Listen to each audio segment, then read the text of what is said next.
Well, 1 year later, the Severe MMA Hangout has returned, and I was upstaged last year by Jordan Breen, who had a pretty nice suit jacket with polka dots on it. Jordan, you've lowered the tone a little bit today.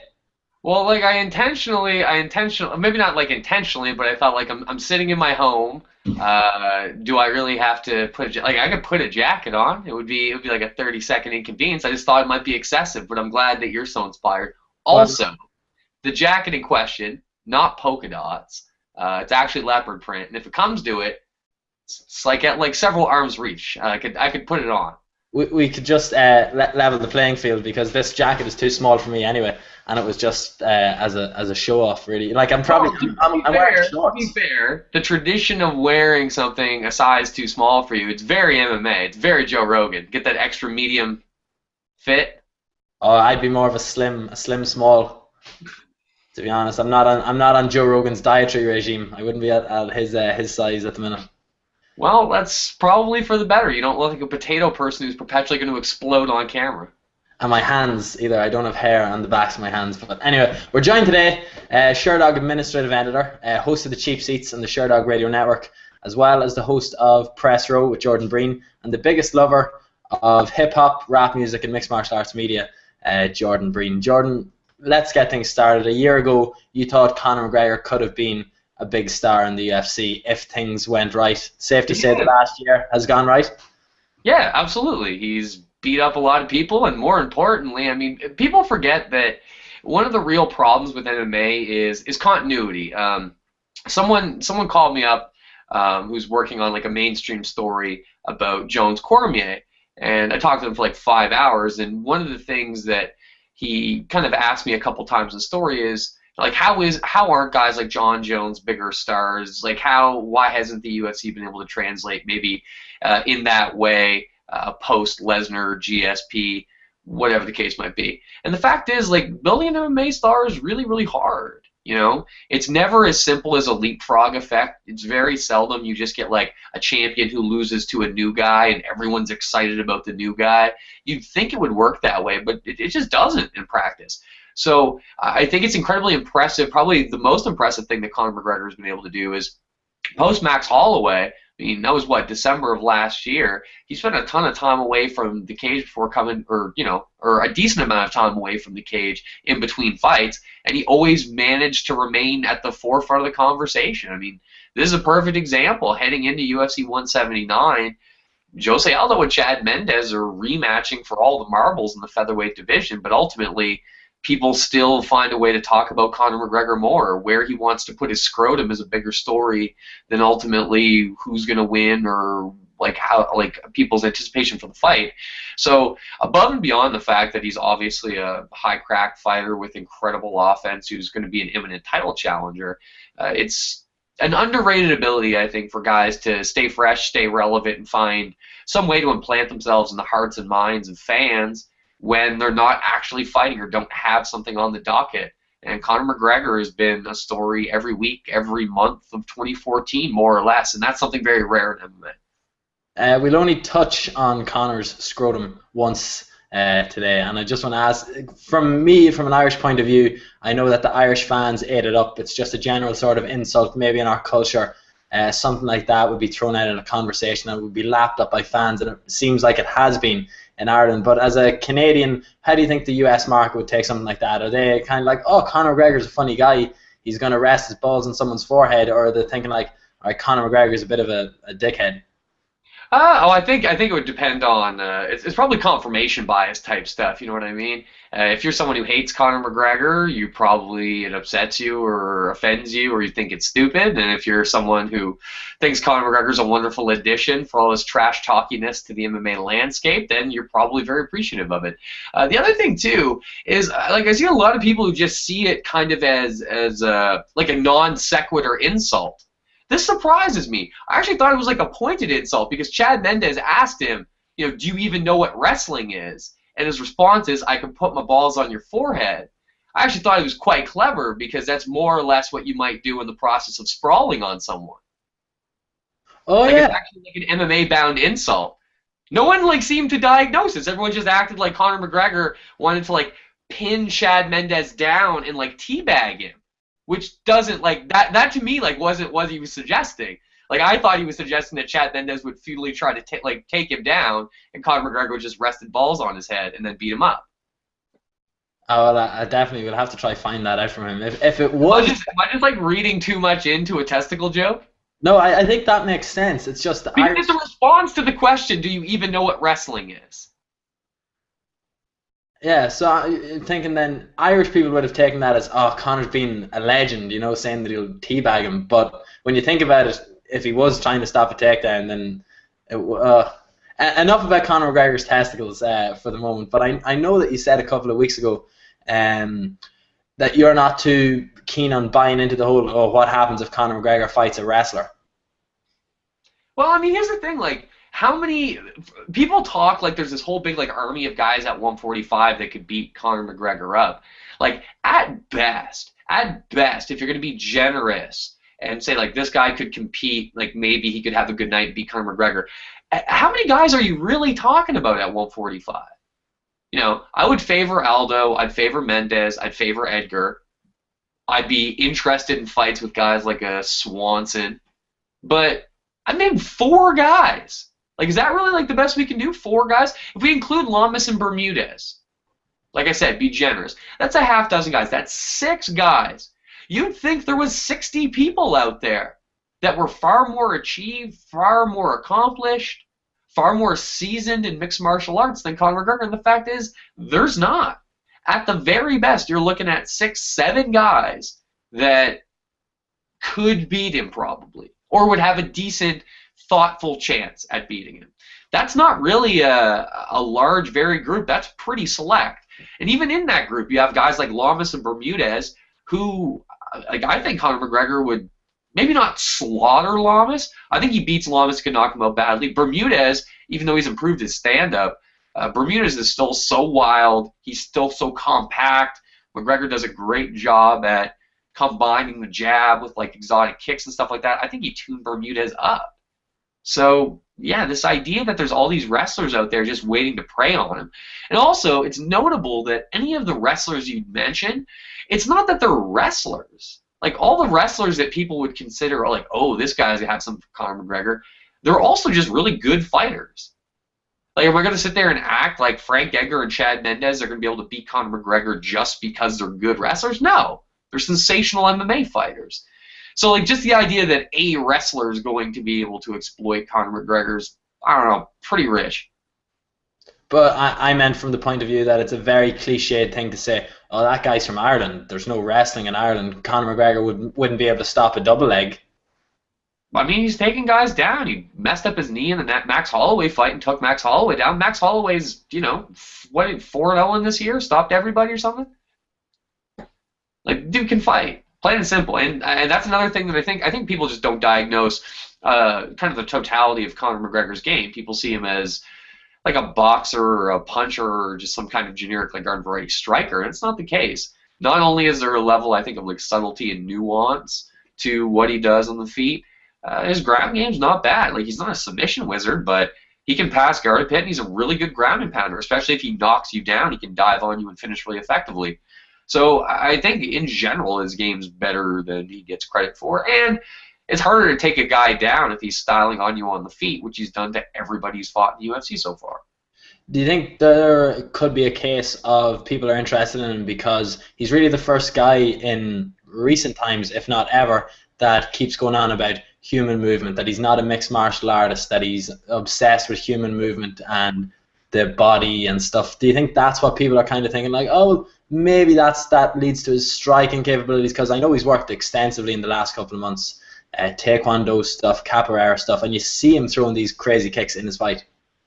Yeah, but I think that's something that people don't appreciate at this point in time. You might see it and think like, oh, he threw it, but to have a guy who goes out and sets up clean, proper boxing combinations with like a half moon kick or some kind of crescent kick, something, it's shocking, but it's also very compelling. There's very few fighters who combine those kinds of things. Anderson Silva, I don't think his style is necessarily Anderson Silva-esque, but in terms of a guy that could use an exotic kicking offense to actually set up boxing combinations, Anderson Silva might be a guy, but even then, Anderson liked to counter. He wasn't a guy who like went forward and pressured you with something like that to actually set those punches up.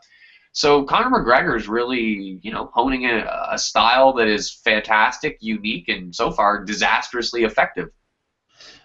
Do you think it's unfair that people are saying that he could be the next contender after this weekend? Why? I mean, unfair to the Cub Swansons and Frank Edgars and Dennis Bermudas of the world? Dude, what's fair? This is the UFC.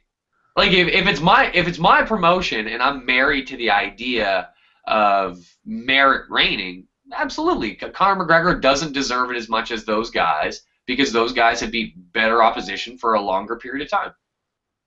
But this is the real world. Conor McGregor still beat decent fighters, coupled with the fact that he's got something great. You know what I mean? If you were getting married, you could settle for a 9 or a 10.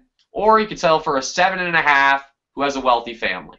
There's trade-offs everywhere. Conor McGregor is bringing something to the table that, in spite of not being accomplished as an Edgar or a Dennis Bermudez if he knocked off Ricardo Lamas or Swanson if he beat Edgar, in spite of that, he's got something else entirely going. Literally, if Jose Aldo wins, or hell, if Chad Mendes wins, the biggest fight of their career to date will be against Conor McGregor.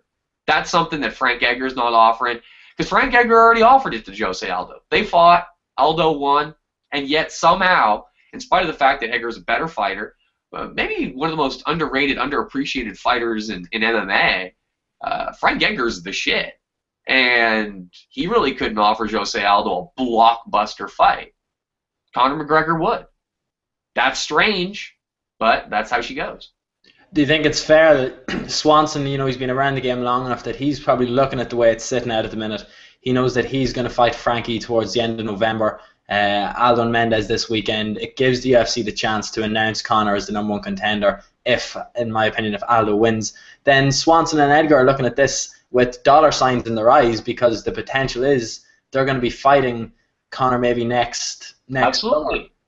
Yeah, I'm sure there's something to be said for a guy like Edgar wanting to avenge a loss to Aldo. Like someone would want to beat Jose Aldo, of course. It'd be a nice feather in your cap. But if you're thinking about making money, if you're someone who maybe has pay-per-view points or something like that, Conor McGregor's the guy you want. Plain and simple. That's a guy. And plus, you might want to fight him just because you find him annoying or whatever the case might be. I mean, he's a magnetic piece of the division, and that's why he's going to be installed as a title contender. Also, if you're Cub Swanson, I don't think there's too much to weep and gnash your teeth about. If Cub Swanson goes out and handles business against Frank Edgar, Sean Shelby and Dana White and so on, they're not just going to completely forget that Cub Swanson exists if he goes out and handles Frank Edgar. He's going to be the guy waiting in the wings. It's someone, if Conor McGregor breaks his hand or his face or his foot or someone else does likewise and they need someone to slide in, he'll be right there in a major fight. And, hell, maybe they even set him on the shelf. Wait for the winner of a Conor McGregor, title fight if that's what they line up for the first quarter or first third of 2015. To be the guy on deck right now at 145 is hardly a slight, hardly something to be bummed out about.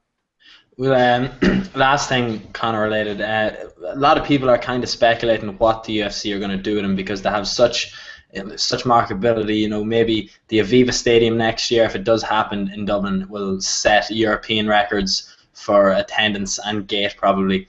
And then you think, what next? Tough is on the down. Can someone like Conor reignite it? Will people actually tune in to see him say, I'm going to wrestle? Maybe we don't even have to look that far in the future. We're going into UFC 179 in Rio this weekend. Conor McGregor is going to be there. He's doing a Q&A. What if Jose Aldo dusts Chad Mendes? The Tough Brazil tryouts are like the next day. I think they're Sunday. They don't have any coaches announced. One of the prevailing rumors was they would do Minotauro, Nogueira, and Shogun to set up a rematch of their 2005 Fight of the Year candidate. Probably winner, if you're looking at the best fights of 2005. That's viable, but if Conor McGregor's there, Brazilians start vibing to him in the Q&A, Aldo takes out Mendes, maybe Tough Brazil 4 is Jose Aldo and Conor McGregor. Well, you called it here first. If that gets announced on Friday, we'll know. I just think the UFC might try to stay away from tying belts up in the Ultimate Fighter because, You like, would hope. You would hope. I mean, at this point in time, 2014, the fact that injuries still persist and have taken a lot of like bigger fights this year away, um, I would say that the UFC would always be really, really well served to not take guys away for any reason. Keep things flowing as freely as possible. Pettis Melendez, if it falls apart, heaven forbid, if it falls apart, it's gonna suck because we maybe could have had it already if we didn't have to base a whole reality show around it. We could just, got to the good going. The more time goes on, the more the UFC struggles for major main events, for things that can make a card more robust. You can use every fighter. Looking at UFC 180, hell, Cain Velasquez fell off, but now the Diego Sanchez Joe Lozon fight's been scrapped altogether. Now that would have been a nice piece of the card. Lozon would have dusted Diego probably, but it would have been really entertaining to watch while it happened. So I think there's something to be said about just having a roster replete with guys who are going to fight a lot and not locking divisions up, whether it's belt holders, whether it's guys that are in the top 10, whatever. So I would certainly just prefer to see them eschew that stuff. If anything, I would prefer it to be guys like Shogun and Rogerio Nogueira, where they're not in the immediate stream of contendership. And to be fair, if they do a reality show, it just doesn't really matter. When you talk about like July 19th, whatever, the best night in mixed martial arts of the year, I know the talk is getting a little bit too much about it now. I'd rather people just look forward and see what happens next. We had a couple of the guys out since then. We have Neil Seary up now the next couple of weeks in Australia. We had Paddy Houlihan and Kyle Pendrin. I know you were at the Paddy Houlihan fight. A little bit disappointing for him though. Like, I suppose if Paddy Houlihan is going to lose to anyone, I think he'd want to lose to a guy coming in on 5 days' notice who had a ticket to the event 6 days prior. Well, I think Paddy Houlihan should have a lot to be sorry for because he's more talented than that. I actually thought he did himself a huge disservice. He should have beat Chris Kalidas, plain and simple. Kalidas had never even made flyweight before. When he stepped on the scale on Friday, they had no idea if he was going to make weight. His trainer Scott McLean reacted like TJ Grant had come back from the dead and won the UFC lightweight title. Like they were absolutely shocked. He walked on stage and apologized to Sean Shelby before Kalidas even walked on the scale, and we're shocked when he made 126. On top of that, it was just a terrible, terrible day for a straight blast Jim Ireland, plain and simple. I mean, Houlihan, I can't say if John Kavanagh was there, he would have won, but there's one round to go. It's 19-19 on every scorecard. He's exhausted, but really all that dude needed was a good, decent takedown or maybe even to stay up and just try to stuff Kalidas. It's all he needed to win the fight. And he got literally zero corner advice. I don't want to put anyone on blast, but I had a UFC official who worked that show tell me that he felt embarrassed because he thought Ashland Daly was the worst corner person he'd ever seen in the UFC. A lot of people in Ireland thought that if John was there, end around 160 or so seconds on his back, John Kavanagh, submission guy, would have been able to talk Paddy through the rear naked choke finish. That's possible, or even going into round 3, he might have said something to dissuade him from I think he either went for a lateral drop or jumped a guillotine. He basically did something ridiculous that just gave an exhausted Kalidas the takedown. I mean, Kalidas was absolutely zapped. But, I mean, Houlihan basically gave him the takedown, let him back in the fight. The crowd got pumped up, and it carried Kalidas for the last 3 minutes. And, I mean, look, far be it from me to pass along secondhand gossip and whatever, but I think that official's criticism is warranted. Dude, Ashland Daly looked like she couldn't even hold the ice bag on Paddy Houlihan. It's slipping off. She doesn't know how to hold it. Ashland Daly's a good fighter, but clearly she was out of her depth as a chief second. Clearly. There's even if it didn't lead to him winning, Paddy Houlihan still would have had a massively better chance to win with John Kavanagh there because at least someone would have said something to him and held the ice bag on him properly heading into round 3. I suppose you could argue, looking from John's point of view and looking from SBG Ireland's point of view, John had to be with Gunnar. But that's the thing. That's not a slight on John Kavanagh. You know what I mean? At the end of the day, I don't know the extent to which Kavanagh does the thing that Jackson Winklejohn and those guys have done in the past, where they basically say stack all our guys on one card. But having a card in Sweden like that, especially Gunnar Nelson in the main event, it just made sense. Like, no question about it. And I don't know how much say they had in deciding where Paddy Houlihan fought. And personal stuff comes into it too, you know? Like, Paddy Houlihan had a great UFC debut. Maybe he just didn't give a fuck. They come to him and say, like, hey, do you want another paycheck? Do you want to fight? Yeah, I've never been to Canada before. Let's go. Let's get paid. There's nothing wrong with that, but there is something to be said for just having, like, the proper resources in place. It's a hindsight's 2020 thing, though, because, like, realistically, not only would you have expected Houlihan to win, especially after you find out he's facing a guy who's never made the weight class on short notice, whether or not it's his hometown, but you can just never imagine a scenario like, all right, he's going to be, you know, in a tie fight heading into round 3, and just no one's going to say anything to him between rounds, just 60 seconds of silence, he's going to go out there and blow it. Like, that's, even if you think part of, part of being a good coach is prudence and being able to have, like, that kind of foresight and imagine that kind of stuff, I don't think they could have imagined it going that poorly for Paddy Houlihan. So I think he could have been put in a better situation for sure. But I don't fault John Kavanagh for it. Sometimes MMA, you got a big gym, you have a lot of disciples at the same time. That's just the way the cookie crumbles. You could argue as well, I'm sure John, who takes positives from everything, would say it's better that this happened now, early in the UFC tenure, than maybe when it comes... Hey, look, real talk, this shit doesn't happen to bad trainers for the most part. I mean, it probably does. Some bad trainers just might, let their fighters show up to a fight without them, not care, not show up, whatever. But this is something that is more likely and more liable to happen to a trainer who simply has a big stable that has a lot of in-demand guys. I've seen fights where Jackson, Winklejohn fighters, show up somewhere. Maybe they don't have Jackson, they don't have Winklejohn, maybe they don't work with Brandon Gibson, and they show up with a couple fighters in the corner, and it's terrible. I've seen guys from ATT show up to fights without Ricardo Laborio, without Conan Silveira. They just got some guys from the gym, and then ain't a Mike Thomas Brown or someone who's an experienced corner, and shit goes wrong. It happens at the biggest gyms for a reason. There's a division of resources because of the strange kind of all over the place sport that MMA is. It happens. And it's fair to say that many European and US media were counting Rick Story out of the fight with Gunnar Nelson in the main event that night. Something that John took a bit of stick of, but we're never in that position. We're not a coach. I was in the arena. I didn't actually hear the broadcast, but people on Twitter, people on social media were saying that he said to Gunny that he thought he was up at one point in the fight. Yeah, after I think like rounds like 3 and 4, insist he was up, which is terrible. It's just bad coaching. It doesn't make John Kavanagh a bad coach, but I do think there's something to be said for. I mean, Gunnar Nelson, even though he got dropped and had to recover, Rick Story was pressuring him a lot, still not landing super clean on a lot of shots. The cleanest shots that Rick Story landed did significant damage, marked him up a bit, but it wasn't like he was landing huge barrages.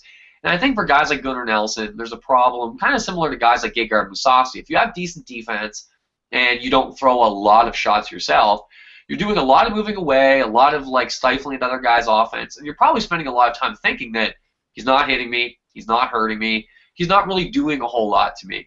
So even though later on in the fight, Story was able to turn it up on Nelson and do more damage and hurt him a bit more, I think early on maybe there was kind of that confirmation bias of Nelson being a generally savvy defensive fighter. But this is something that's ongoing with him. I mean, he pissed away like 7 or 8 minutes against Zach Cummings, a guy that he's 10 times better than on the ground. And the minute he was actually able to get it there and get his game going, it was over. But Nelson's definitely a guy that fights at a methodical pace, which in a 15-minute fight or a 25-minute fight can really bite you in the ass if you don't end up getting a finish. From watching it as well at the time, I had to say it looked like Gunnar was landing harder shots, but it was the volume of shots that Story was landing that was definitely winning the fight and gassing Gunnar. He was going to the body maybe 2 or 3 times and leaving with a lead hook, and then just all in the space of time before Gunnar had time to throw 1 or 2 shots. Yeah, Story I really didn't think landed too many damaging shots until later in the fight when it seemed like the actual volume took effect and Nelson really started to slow down. But something else that also needs to be addressed that I can't speak to how big of a mitigating factor it is because I still think the strategic element of what Nelson did was a big part of the letdown. But Rick Story simply looked much better with a new team. I don't buy that. He's going to go on some kind of massive run at 170, but I mean that was a much better Rick Story than the guy that we've seen over the last 2 to 3 years for the most part, I'd say.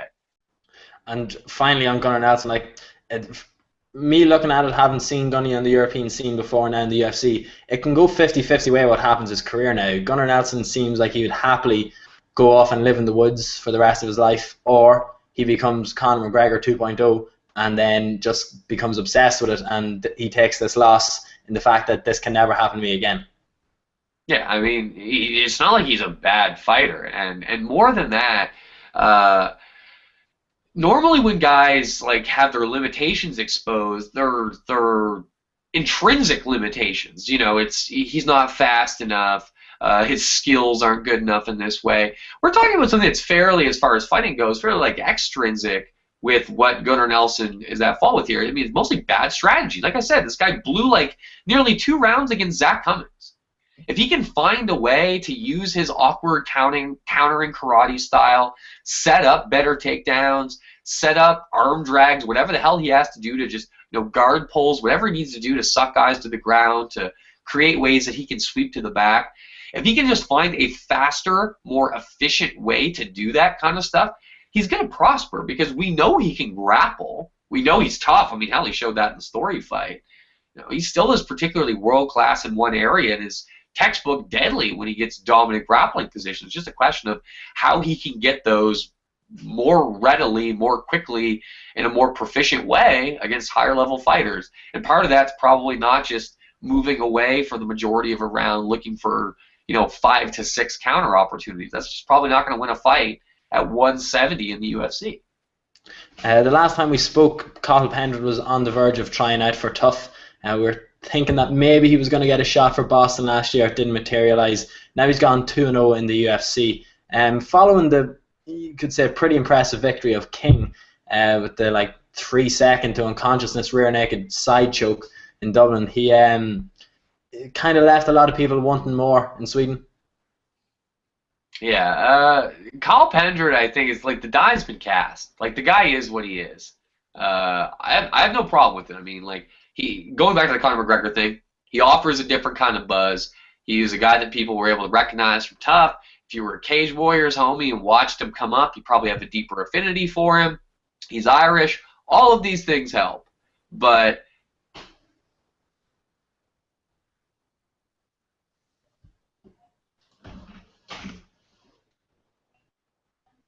oh, have we lost Jordan?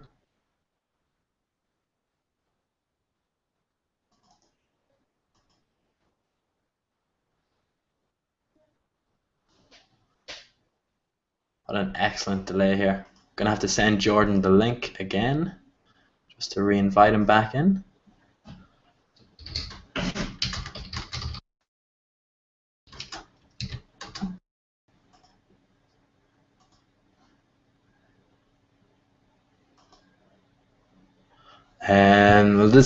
Joined by Jordan Breen from Sherdog, the administrative radio editor. He's the host of the Cheap Seats and the host of the Jordan Breen Show on the Sherdog Radio Network. 2 excellent podcasts if you can check them out. I suppose while he's getting back in here, might as well take this moment to talk about what is coming up soon in Irish MMA.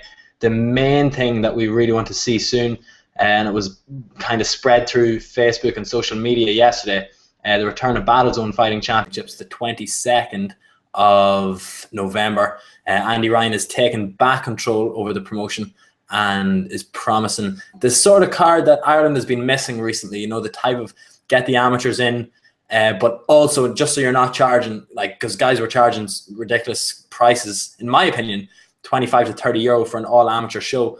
Andy's putting on maybe, I think it's 3, 4, 5 pro fights that he's going to put on towards the end of it. So just sent that link back out to Jordan. He should join us back now in 1 second. But I think the thing about Battlezone is that historically it's put on some of the greatest fights in Irish MMA history. Philip Mulpeter, John Donnelly. Heard rumours that maybe John Donnelly may be making a return to the cage in the next couple of months, whether in Ireland or in the European scene. So we'll have to have to stick through to that one. Jordan is not allowed to rejoin the call. So what we're going to do is,